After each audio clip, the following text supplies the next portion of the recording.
Hello and welcome to GG Weekend Watch with myself, Kate Tracy, alongside Dave Young and Andrew Matt. We have been reunited again. I was obviously not here last week because I was off on holiday. Not sure if the lads were even here. Both of them, we know Matty was here because he obviously had a successful time tipping, as did Andrew as well, because we had a couple of places, but 3 winners found last week. But most importantly, both naps went in and were selected by both Andrew and Matty. The double paid just over 20 to 1 at SP. In the 155 at Goodwood, Andrew had Sam Hawkins, which was a 4 to 1 winner.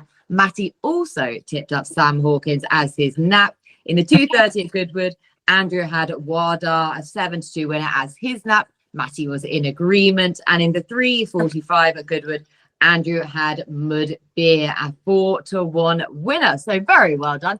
Dave, I'm not sure, were you here last week as well? Looking forward to this week's Shergar Cup? I was here last week. Yeah, I was on hosting duties last week. And yes, I am looking forward to the Shergar Cup. But I'm interested to know how Andrew's Mud Beer tasted in that 345. Oh, yeah, we got some news. Yeah, Bet365 have pulled their sponsorship because Dave said if you don't at least have £100 double on Andrew and Matty's naps, and which were both 7 to 1 at the time of recording, then you're an idiot. So I think they've gone skint. Either that or because you weren't here, they got upset and decided to play.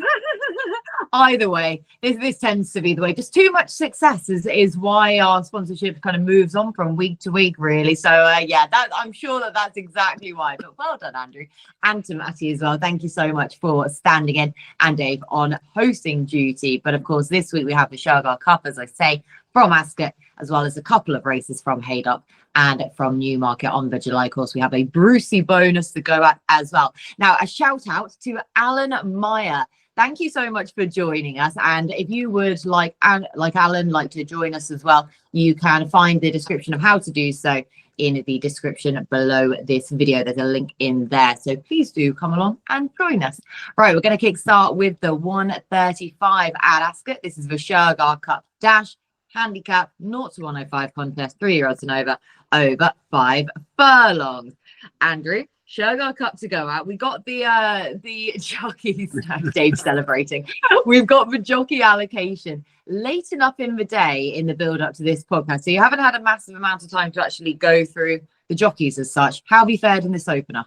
Well, interesting. I did look at the jockeys, thinking I'll go for the 10-year trends for the Shergar Cup, and I bet some of those jockeys who've never ridden here or generally ride on the shorter trips in their native land don't do particularly well, in this sort of 2-mile handicap or in various races, and there's not a lot in it, to be honest. So I think in a lot of the races, the score tends to be 5 out of 10 for the foreign jockeys, 5 out of 10 for the British-based ones, all those with having previous experience of riding in Britain. So I wouldn't read too much into it. Do not get carried away by it. And a 5 furlong sprint in particular.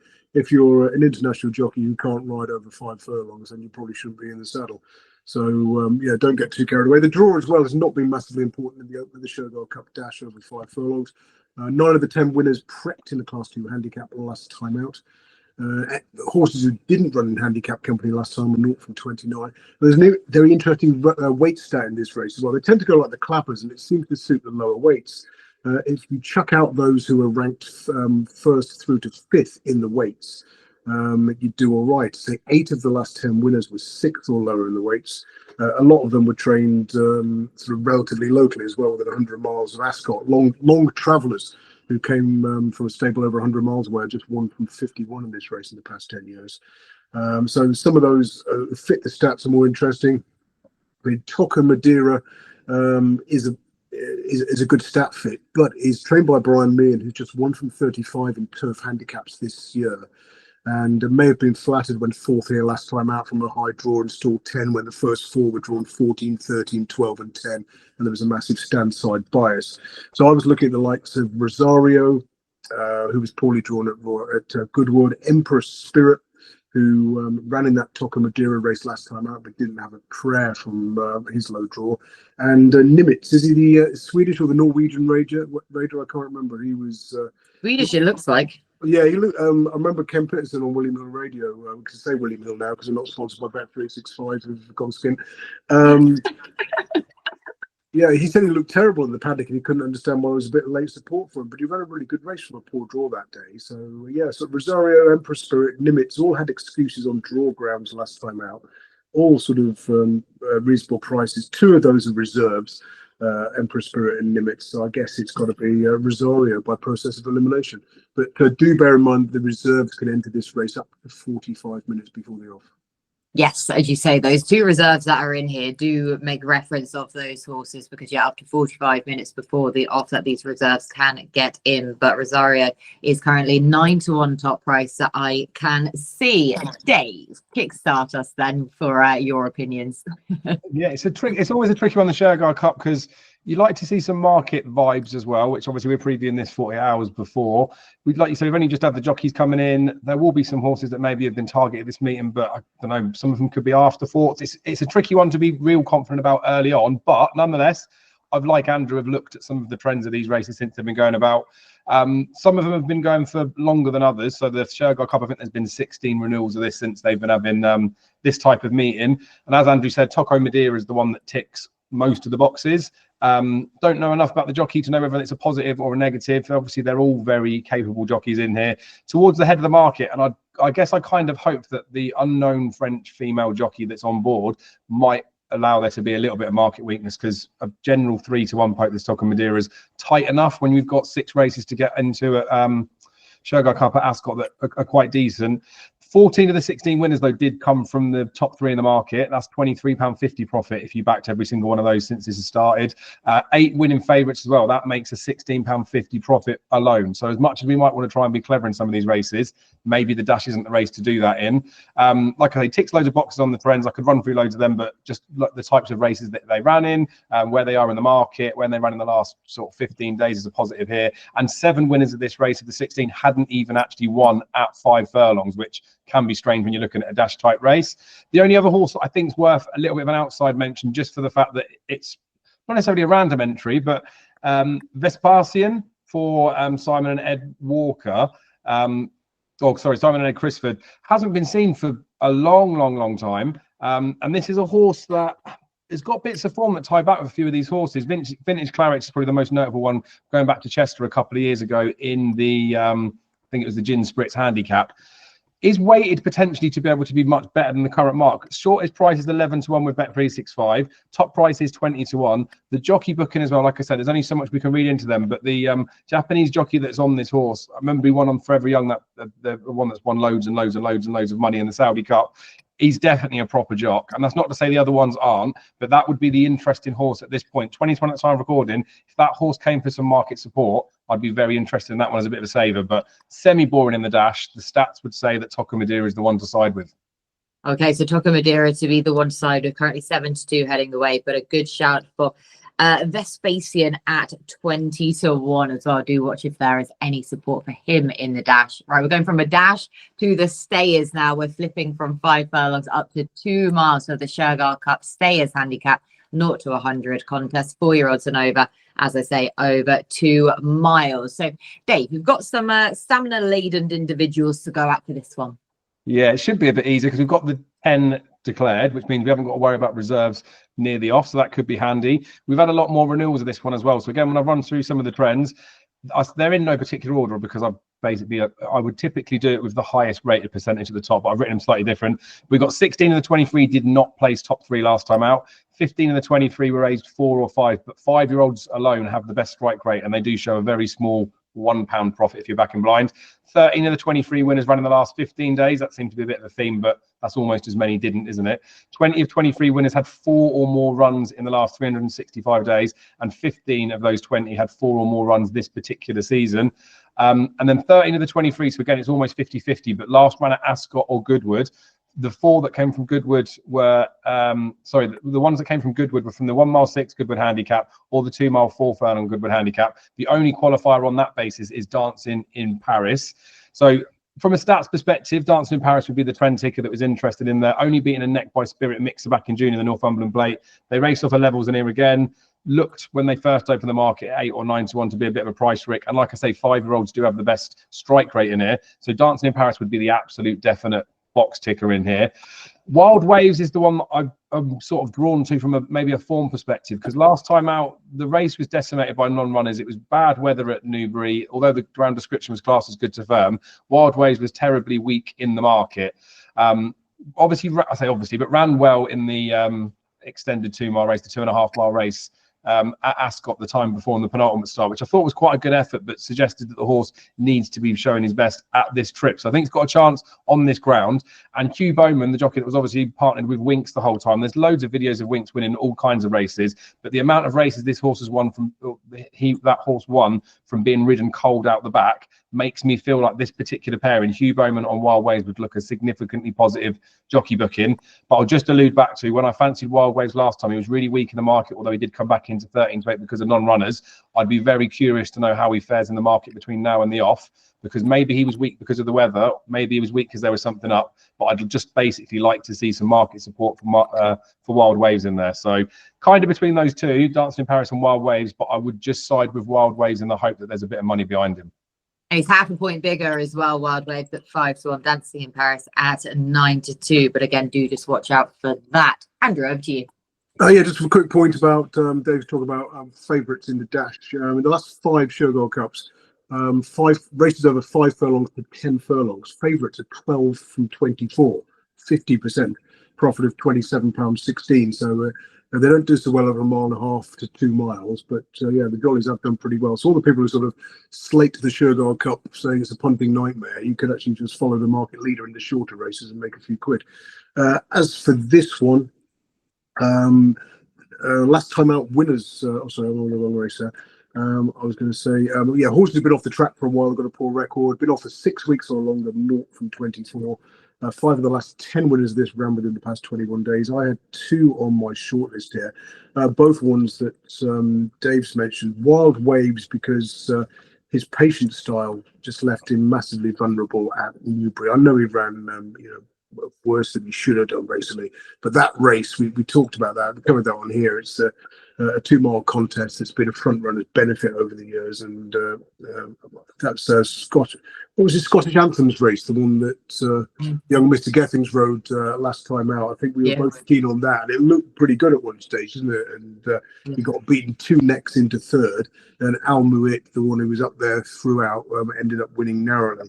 So I'd strike that from Wild Waves' record because he ran well here at Royal Ascot the time before. The other one, but the one of most interest is Dancing in Paris, who was a massive eye catcher at Glorious Goodwood last week, when finishing second to Sam Hawkins, doing best of those to come from off the pace. You had to be on the front end in that race. The winner, the third, the fourth, were all in the van throughout, whereas Dancing in Paris came from midfield and did best at the closers. So Dancing in Paris for me over Wild Waves in to sort of bounce back from that Newbury eclipse. Oh, agreement then. Very much so between Dancing in Paris and Wild Waves. Dancing in Paris being the main play, though, for Andrew. Right, we're going to leave Ascot there for 1 second because we're going to head up to Haydock for the 225. This is the listed Detain stakes for the 3-year-olds and over 1 mile. 130 the field in this one. So for all that we're changing tracks here, Andrew, it doesn't exactly make it that much easier on the face of it. No, tricky race this one.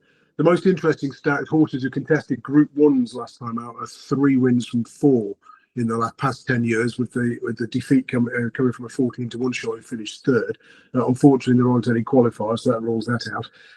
But horses with good recent form figures to their name have done poorly in the last 10 renewals. Last time out, winners are 1 from 20. Horses who finished second in their prep race are 0 from 10. One of my go-to systems at Haydock is just to follow Ed Walker blind because he's got a great record here. He's got a couple in here. Never Let Go, a winner of the Sandringham because of Royal Ascot last time out, was favourably drawn that day in stall 2. The first 3 were drawn 2, 6 and 1. And although, I mean, Tabiti, the third from a good draw, did give that form a bit of a boost. But, Cajole, the runner-up, run poorly, and a few others who were favourably drawn that day haven't run it particularly well since. So I'm not so sure about that piece of form. I might just take a chance on his other one, Queen's Reign. Been off the track for a couple of months. It was 7th last time out at Musselburgh listed company. Perhaps the 2-month break suggests her excuses that day, and maybe she can bounce back. But not a race I'm particularly confident in. Okay, yeah, tricky race, and we did say that the market is suggesting that as well, and it does look it on the face of it. It's a tricky one, Dave. Did you have any more stronger convictions? No, it is a very crappy looking affair, to be honest. But again, like because of the Shergar Cup stuff, I do look at the trendy bits anyway. But I've got more into the trends for the away day races, I guess, from Ascot this week. So since it's got moved to Haydock in 2011, 0 from 14 winners had just one run this season. So that's a big negative for the favourite Shawari, and also Sunfall that's in the first time tongue tie. 0 from 14 winners had fewer than 2 runs in the last 365 days as well. So 365 days, 7 horses have tried that. And that's another big negative for Shawari in there. And just to mention on Shawari, while I'm digging the horse out, it's got a rating of 108. So when people might look at these races on weighted adjusted rates, things like that, like it looks like a lot of the field have got stuff to beat. And I know Ollie Sangster said that she'll go sort of straight for 1,000 guineas in her 3-year-old season, but we didn't see her that season. She's been off the track for quite a while, but she's got to do quite a bit to justify that 108 official rating, given her run last time back, for all that she would have needed it for having such a significant layoff, was pretty poor. So I think she's got an inflated official rating. Yes, she has got the potential to be the proper group horse in this race, but I thought that Arolla, who's currently 9-2 top price at the time of recording, was the one that was probably best to side with in here. Ran really well at Musselburgh, I thought, over 7 furlongs, which looked a bit too short a trip. I don't think I had the clearest of passages, but didn't seem to make a difference, because even when it had daylight towards the line, just wasn't as quick as the winner, or maybe even the third. Didn't exactly pull away from that horse. But this is stepping up to a mile, which I think will suit. This is a slightly different track, but it's a very different track to Musselburgh, Haydock compared to him. When she ran on debut at Foster, she went left-handed, and I remember watching the debut thinking, it was quite a big field. She's just quick and clear in the type of like a very nice horse. She looked like a proper black type filly there. So while things maybe have not gone completely to plan this season in terms of getting the wins in there, I thought that run at Musselburgh a couple of starts ago was decent. The run last time out at Ascot was not very good at all, and you'd have to completely and utterly put a line through that. But I would always have Ascot as the type of track where if a horse runs bad there, I could forgive them. It's not the most conventional of tracks. And I do think, like I say, a penultimate run at Musselburgh was good. I think her back form suggests that she's got the ability to win a race like this, especially a listed type race. And if Shawari isn't going to go and run to Group 1 level this time out, I think Arola's the one to side with. We've got 9 runners as well, so there's a bit of safety net back in each way, 3 places at the 9-2 top price. Yes, 92 top price about Arolla. Right, that was Haydock. Going to head back to Ascot now. This is for the Shergar Cup Challenge. I was doing some laughing actually when I was noting down these race titles. It's like they ran out of names for the races for the Shergar Cup. They're like, right, got 5 furlongs. Going to call that a dash. We've got the skiers over 2 miles, makes sense. And then, well, we've got another race. Okay, this one's over 6 furlongs. Let's call this a sprint. And then we've got, what else should we do? A mile, a classic. We've run out of names. So this one's got the challenge name, but I feel like, yeah, it's over a mile 4. Don't know how they've come to that one, but it's going to be a challenge. It's going to be a challenge for punters as well. Handicap 0 to 100 contest, 4-year-olds and over comes up. It could be worse. It could be the racing league where they've got races 17, 18, 19, 20. Yeah, 21, 17. Yeah, at least it's more original than literally just numbers in order. But it's just like they ran out of names. They were like, challenge, that will do for this one. Dave, who's going to win the challenge? Well, I don't know. This is one of the there's 2 of the races at the Shergar Cup meeting every year that I always find a bit trickier to solve than others, and this is one of the races that I find a bit tricky. You get different types in it, don't you? There's lots of like good names, lots of good horses that are in here. It's like it's decent class racing, to be fair. It's just the unknowns of when horses have big layoffs, or the new jockey bookings, especially for jockeys that have never ridden Ascot before. It's a trappy one. Obviously, the key is going to be this week looking at some of the trendy bits, I think, to at least build a case. So 10 of the 22 winners placed top 2 last time out. Both of those are profitable to back blind, which is why I mentioned them. It pays $17.25 for horses that won last time out, and plus £16 if you backed every horse that finished second last time out. So that would be a positive way to go into it if you wanted to just be not necessarily lazy, but quicker in. 14 of the 22 winners were raised 4. That shows a £5 profit for backing alone. We have got a few horses in here that are 4. 2 of them are like the ranks outsiders. One of them's a reserve, he might not run. And then there's a couple that are shorter prices. Dramatic Star, the current favourite. Candyman standing first time cheap pieces. Speaking about that with Dramatic Star, though, only 3 out of 22 favourites have won this race. They're about 50% negative return on investment. So where Andrew did touch on the favourites up to a certain trip do all right, favourites in these longer ones are probably ones to steer clear of historically. And then we've had lots of horses as well that have run well from in between 16 and 30 days. Some of the shorter trip ones, a quicker turnaround seem to be more suitable. But yeah, there's just lots of variable trends to look at this one. it basically pulled me down to Dramatic Star's a horse that could be the more like conventional type to land. This is William Haggis, handicapper, was a good winner last time at the back of the season, still looks well handicapped, but the big layoff, you wouldn't think they've thought, oh, let's save this horse for a Shergar Cup, would you? With all respect to the meeting. So I can see where he is in the market, but for some of the trends part as well, I'd like to stay away from it. Candyman Stan was the other 4-year-old that's going to be in the race and of a shortish price that I wanted to really mention. First time cheap pieces for the horse. I think there's been 6 horses that have tried first time cheap piece in this race. I know it's only relevant to the horse that's particularly running, but the one that did win was the shortest price of all those 6, and it was the only horse that was priced under 12 to 1 as well. So when you're getting 6 runners and most of them are priced 20 to 1 or bigger, you're not expected to get very many winners. So they do outperform those stat bits in there. I do like this horse. I think it's I think he's got a bit of a chance. The cheap pieces that have been applied now are going on after 2 absolute howlers of an effort. There's a horse later on that's in first time cheap pieces, which is a very different type in the fact that it got really close last time, but maybe wasn't putting it all in. This horse just doesn't seem to want to race at the minute. So a bit of like a Mad Moose or Goshen type. So it would be a massive leap of faith to actually side with this horse. So if I was going to have a green card to say I don't want to have a selection on any race today, it would be this race. But for the sake of a selection, because it is the Shergar Cup, Candyman Stan, I would take a small chance on 9 to 1 at the time of recording. Ticks a load of the boxes. The first time cheap pieces, if they do rejuvenate the horse, we'll see this horse run pretty well, I think. Yeah, like you say, around 9 or 10 to 1 there for Candyman standing those first time cheap pieces for Dave. But the challenge is challenging, Andrew, for Dave. Did you think along similar lines? Yeah, it's a funny race. It's not been a good race for favourites. 0 from 11. Obviously, that includes a couple of joint favourites in the past 10 years.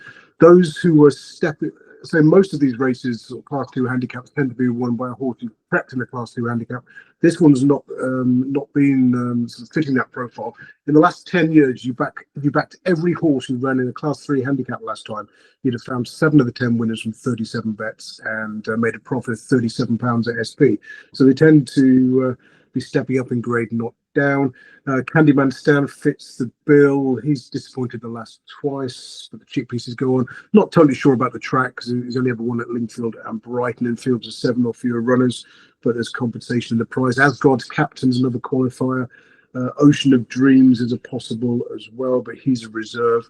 And the one I thought I'd take a chance in, which I see has been nibbled out in the betting, is a great Bedwyn for Richard Hannon, who didn't run badly at a racing league a sort of Class 3 contest at Wolverhampton last time out, staying on from midfield to finish 6th. Store 1 didn't make things easy that day. Hard to win around the inside from under patient tactics at Wolverhampton. So great Bedwyn, tentative each way play.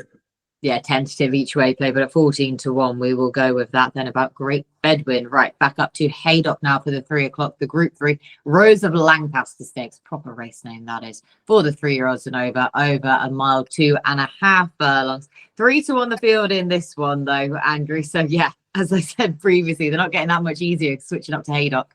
Yeah, tricky. It would probably be won by Certain Lad because I keep going on about how he does well in small fields and cutting the ground, but he's run sort of poorly 3 times in a row now, and it looks like the ground's going to go against him. So perhaps at the age of the 9, he's on the downgrade.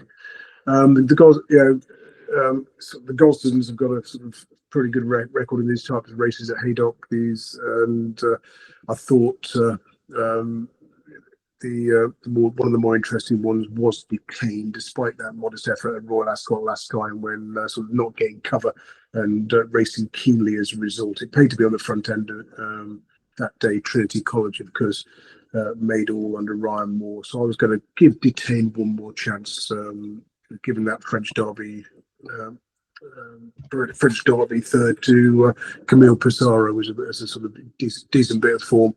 Shouldn't have a problem with the ground if it dries out. Hasn't won on turf yet, which is obviously a concern. She's 3 from 3 on, sorry, he's 3 from 3 on the all weather, but 0 from 4 on turf. But I think having run well twice in Group 1 company, say 3 of his 4 turf starts have come in Group 1s. Excuses for the only other one at Ascot last time. So maybe Detain can show us on turf what he's been doing on the all weather previously. Give him another chance then. Detain 3 to 1 heading the way, and it feels like it should be a fillies and mares race for Rose of Lancaster. Yeah, I was getting confused then. Yeah, I kept having to double check. Yeah, no, they're all boys actually, Derek. in here. But yeah, Detain is 3-1 heading the way. Dave. Yeah, I'm very glad that Andrews wanted to side with Detain in here, because I sided with Detain at Ascot. It was that French derby run that I thought was quite good, despite a lot of people telling me that Detain's a bit of a rogue. And then unfortunately watching a Royal Ascot very early on, I was like, why would you ever back Detain? But you can put a line through that because it was miles off being any sort of an effort. Almost felt a little bit like, almost, dare I say it, like a day out type scenario. Like it was ridden so, not poorly, but so conservatively is probably the better way to say it, that it's almost like they knew that the horse wasn't going to be able to run up to full potential, but they decided still to go ahead and run. So I could see Detain winning this one, and it would normally annoy me, but if Andrew's putting him up, then I feel fine. The fact that the viewers at least got some cover, because Detain on paper has got a proper chance. Hartem's another horse as well that did win at 10 furlongs at Ascot. I wanted to make a case, couldn't really make a case for him stepping up in trip because he's not bred to do it. Hasn't even necessarily shaped like he wanted it in races, but that penultimate start was a good victory. Last time, I think Matty was talking about it, the fact that Hartem doesn't really back anything up, did get beat, but still ran well, so deserves to be where it is in the market. But I just think Detain and Hartem are both taking up a good percentage of the market, and they're both not necessarily roguey, but they're both opposable for a betting purpose. The horse I am going to side with, though, is Royal Dubai, who beat Rashabar last time out when I quite strongly fancied Rashabar. Similar like scenario is this with Detain, where he's got to give £8 away to the younger horse, but he did that easily against Rashabar, pulled well clear of everything else. And if you look at the horses that are in that race at Newbury in the Stevenson Stakes, even though it was only sort of 5 horses that ran in there, all of the rivals were 110 plus rated. Rashabar was 113, getting the £8 just like Detain is.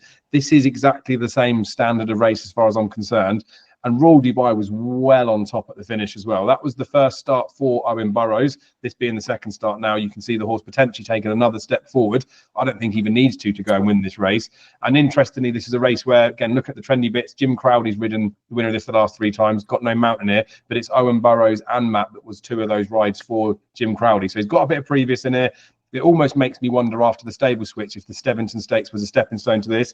Al-Azi did that double a couple of years ago, so lots of logical reasons to think that Royal Dubai could go and win this one from a form perspective. And as I say, the 2 ahead of him in the market have question marks about them sort of backing up or trusting their ability to show their best on the day. So I thought Royal Dubai, from an each way betting perspective, considering there's 8 runners, would be a banging like dead 8 each way bet, but obviously keep an eye on those non-runners in case it happens. But Royal Dubai, fancy quite a bit, to be fair. Yeah, I can tell. For Royal Dubai, then he's currently priced up at 4-1 for the very informed Owen Burrows. He's just such a good trainer, isn't he? Of any sort of distance, any sort of horse. And so, yeah, Owen Burrows, trainer of Royal Dubai. Right, let's switch back to Ascot again for the 320, the Shergar Cup Sprint handicap for the 0 to 100 rated horses for the 3-year-olds over 6 furlongs. 4-1 the field in this one. Prince of India it is, who is heading the way, Dave. Well, this is a hard one, and it gets worse with the jockey bookings as well. So Andrew mentioned Certain Lad in the last race. So I don't want to say a cliff horse because I'm putting words in Andrew's mouth, but horse that we followed, given excuses to, still want to forgive him a little bit. They're just that lovable type of horse, aren't they? Moorlam, the same owner. It's like that's his type of horse to buy. The rogues that watch the weekend watch, he just thinks we like these horses. But Moorlam, I give us a small squeak to, just for the fact that 6 furlongs, I think, is probably about her trip forever. For all that, I'll make a case for her, whatever distance she runs at. She's been terrible the last twice, just out the back. They've never done anything with her. But again, painfully, the jockey booking, Hugh Bowman on the horse, the jockey, like, I guess the Australian Jamie Spencer, we could probably say, but would potentially suit this horse. And it may be she's the type that she's not really shown anything this season, but what she did last year when she was behind Leovani and that Queen Mary at this track, I know that was over 5 furlongs, but she looked like a proper horse then. She's only ever won once. So she's the lovable rogue that will definitely be going in the place spot perspectives. And the fact that she's 10th in here, not even a reserve, I think she's definitely worth a bit of a mention. The other one that I thought was interesting, and this was a horse that was like a trends ticker one, apart from the headgear thing being a slightly different scenario in here. 15 of the 19 were drawn in stall 5 or higher, 7 winning favourites, but that's a loss maker. 15 of the 19 were rated 88 to 96, but that's not going to help. 17 of 19 had won at the trip. 15 of the 19 had run 3 or more times that season. And up the pace is the one that ticks loads of the box on the trend perspective. Where I talked about Candyman standing cheap pieces for a horse that's just not doing anything, it's trying to spark or do something about the horse. Up the pace last time when this horse ran, I thought ran really well, and I didn't think it did dog it in the finish. But watching it back, now they've reached for the cheek pieces, was passed by Ledman and then did seem to rally a little bit after. So I wonder if this horse was potentially idling in front, drops back to 6 furlong, which was the start of the season, course and distance win in a Class 4 handicap. Stepped up next time to go and win again with a better performance. But that run last time out of Newmarket was actually the best performance of the season. So comes in here in flying form. And the fact they put cheek pieces on a horse that finished so close last time out might just eke out a bit of extra improvement. So up the pace would definitely be a horse I'd happily side with. Again, it's only a fifth of the odds, 3 places, but 11 to 2 is about an each way price. So maybe one for those each way doubles and trebles on the Saturday.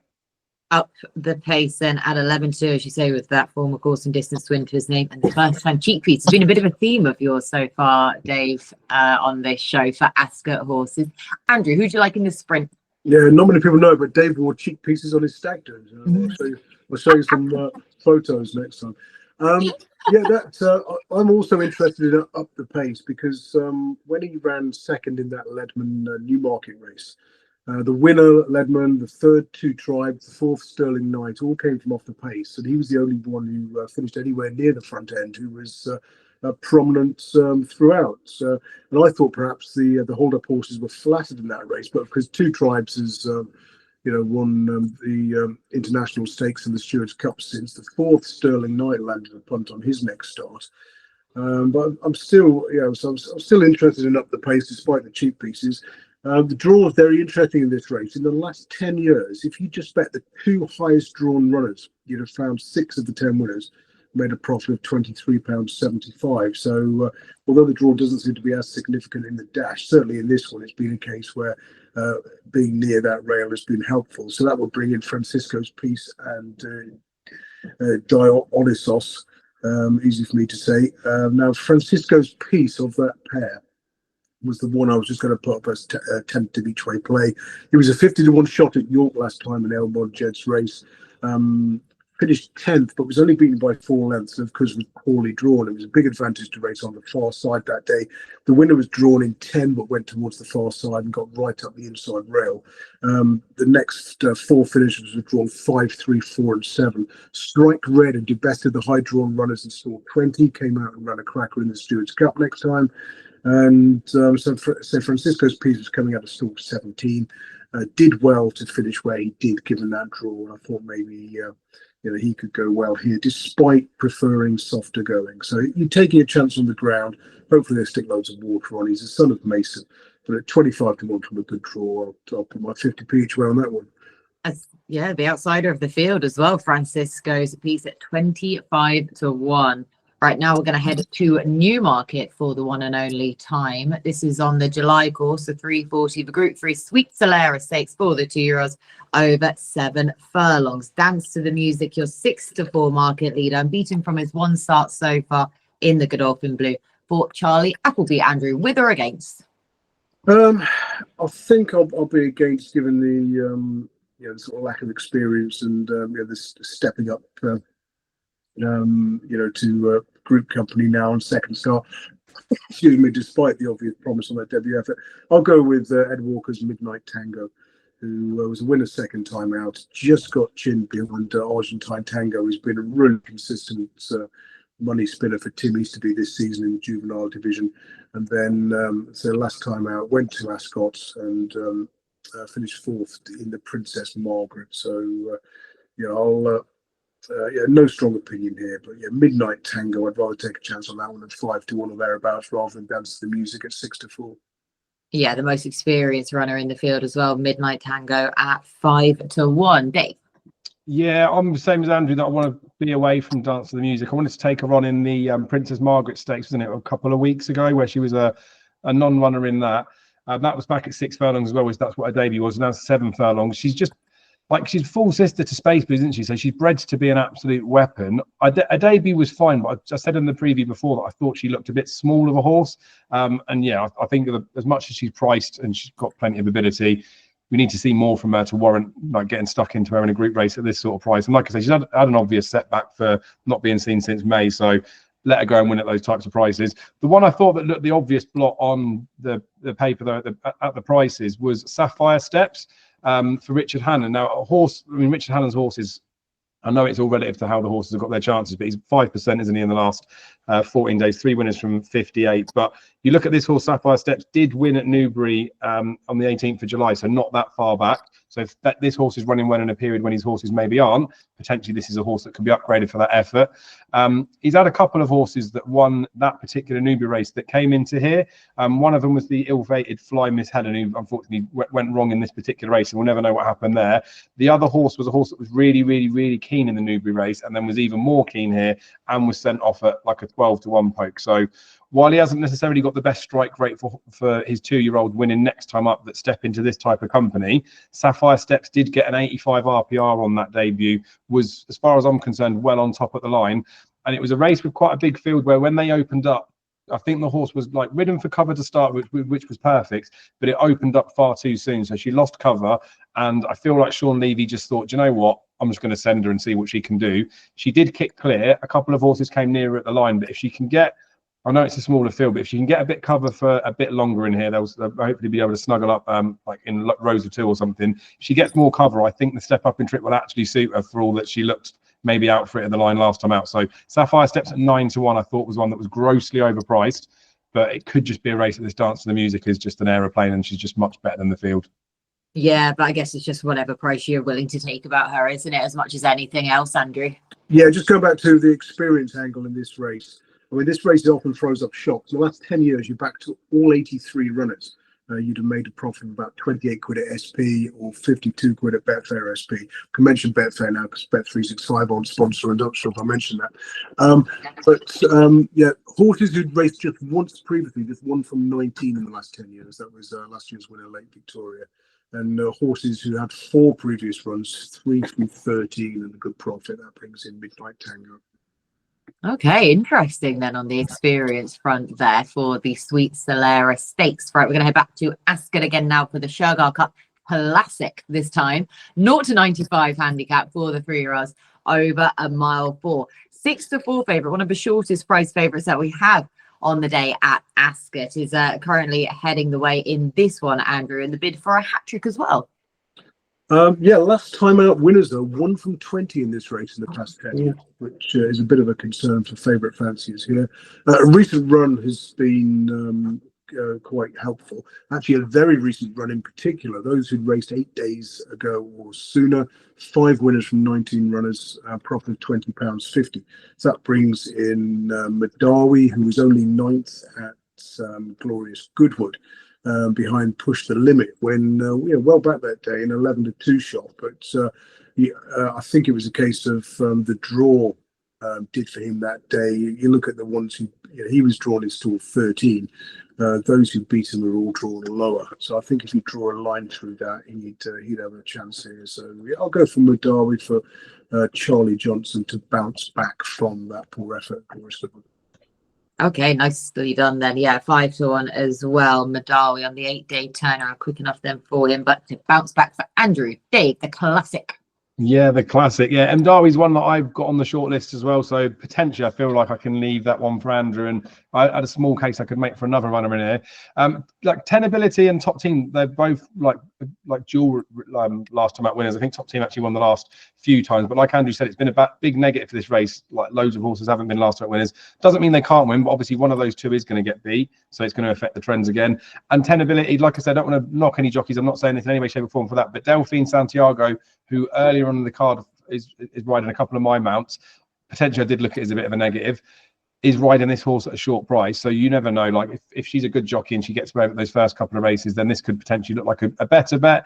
If she's not so good around the track, then this 6-4 about the horse could change. And then if it does drift, maybe that makes it into a sort of a bit of a bettable price. But it looks a tricky contest. This is one of the two at Ascot that I found really difficult historically to even sort of dig into. And Mdawi was the most obvious one. Depends with Prentricker. I love the fact that Joanna Mason's on board as well.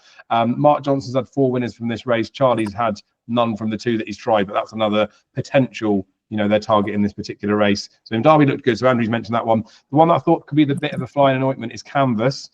Tries this trip for the first time, having run Went in a Class 3 last time. It was on heavy ground at Goodwood this horse ran. It is stepping up in trip quite a bit, but there's been 11 of the last 15 winners had not won at this distance. Plenty of those had already tried though. Just think this is a horse that could be interesting because when the horse did win a couple of times, it's been given a soft lead out in front. I feel like there's a chance that this horse could get a soft lead, or if there's a horse that's happy to tow him along, I think could go quite well. Last couple of winners have been preeminent just following the leader, and I think that's like where the chance would lie with Canvas. The last 2 winners did that. The 2 winners prior to that came right from the rear. So that is the Shergar Cup in a nutshell, isn't it? You don't know what's going to happen one year to the next. But yeah, Andrew's got Mdawi, which I do like. I'll put Canvas in, and so we've got 2 for the race. There you go then. Two plays, but you're both in agreement though that Mdawi is a good play, and this one Canvas is at 9-1 for the classic. Now our final scheduled race for the ITV televised races is the 4:30 at Ascot. This is the Shergar Cup mile. Makes sense, over a mile. Handicap 0-105 contest, 4-year-olds and over. 7-2 the field in this one. Urban Lion it is who heads away, Dave. Yeah, this looks like a pretty good race, I think.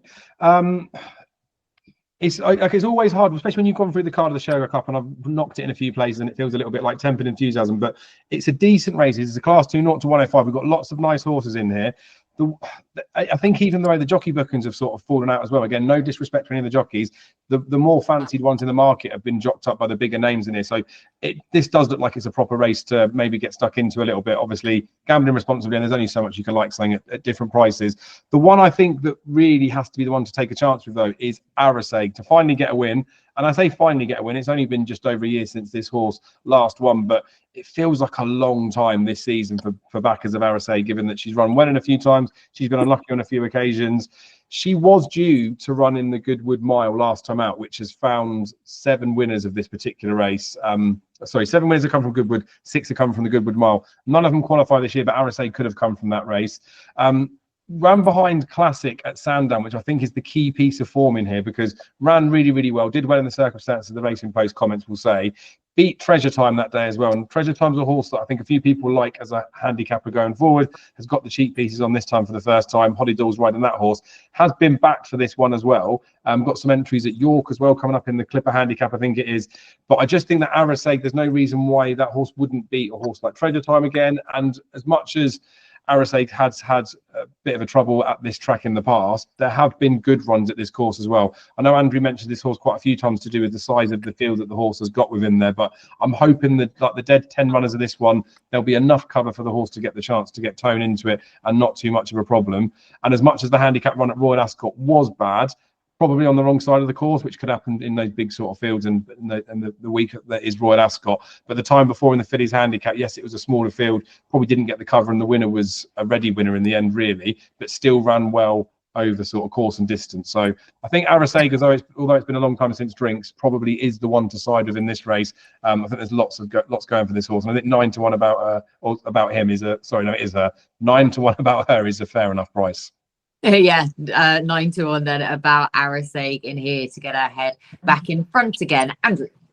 Yeah, I'm with Dave on Arisaig. I've mentioned previously how this one's got a good record on right-handed tracks. She's only had 4 goes right-handed, a win at Kempton, a win at Goodwood, a very unlucky 5th at Goodwood, which still gives Matthew Sutcliffe nightmares, and that second to Classic last time at Sandown, and that form has been advertised as well by the winner who ran so well at Goodwood next time. Now, this is not a good race for 6-year-olds or older, 1 from 47 in the past 10 years, but there's only one of those. That's a big price one, too tempting. And last time out running style has been a good pointer to this race, with 7 of the last 10 winners having been ridden patiently in their prep race. So I think Arisaig's got everything in her favour. Now, the other interesting one is Urban Lion, because Urban Lion is best when fresh, and he's been off the track for 50 days or longer since his previous start on 3 previous occasions, and he's won every single one. Now, last time out, they brought him back after a 4-day absence, which was a bit bizarre. He did run pretty well, though. He was 5th in the Royal Hunt Cup, doing 3rd best on his far side. He's been off for 52 days. And of course, Hugh Bowman, connected with the Shannon Yard anyway. That's obviously going to be a booking that they'll be very happy about. So, Urban Lion would be worth a saver. But I think Arisaig's got a great chance here. It's a good bet around about 8-1. Oh, the pair of you two in agreement. Yeah, clicked in from 12. So I can see 9 to on a top price about Arisaig here as well for Charlie Johnston. And of course, Robbie Dolan, the singing jockey who won the Melbourne Cup. So great to see him back over on these shores. Arisaig, though, agreement at 9 to 1, but also a saver on Urban Line at 7 to 2 for Andrew. Andrew, I'll go back to you, please. Anything from anywhere else? No, not yet. Check my column on Friday afternoon, and there might be one or two. Nicely done, nicely steered. Dave. Nothing from me from anywhere else, no. Dave, back to you, please, for your nap. Is it going to be Arisaig then, or any of the others that you've agreed about? It was like Arisaig's definitely right up there. I'm wondering whether Andrew might nap Arisaig. So Arisaig would be the nap if Andrew doesn't nap it. If Andrew does, then I'll nap Royal Dubai in the Rose of Lancaster Stakes. That was going to be my second guess, actually. You were very keen there. Andrew, that leaves Arisaig free for you then. Yeah, pre-recording, it was a toss-up between Arisaig and Dancing in Paris, but after hearing myself wax lyrical about Arisaig, I thought, yeah, I seem more confident about that one. So I'm going. I think the price is important as well. I think he's a bigger price than I expected. So she is, I should say. So yeah, Arisaig for me in the 4:30 at Ascot. Oh, a 9 to 1 nap, and the pair of you two in agreement. And Dave doing a gentlemanly thing and sitting that one to one side then to allow Andrew to nap Arisaig. Right, lads, thank you very much to the pair of you two for all of your time and hard work as per usual, because it has been a really tricky Saturday to go at with the Shergar Cup. A big thank you to you for watching. Best of luck with your bets this weekend, and we'll speak to you again next week.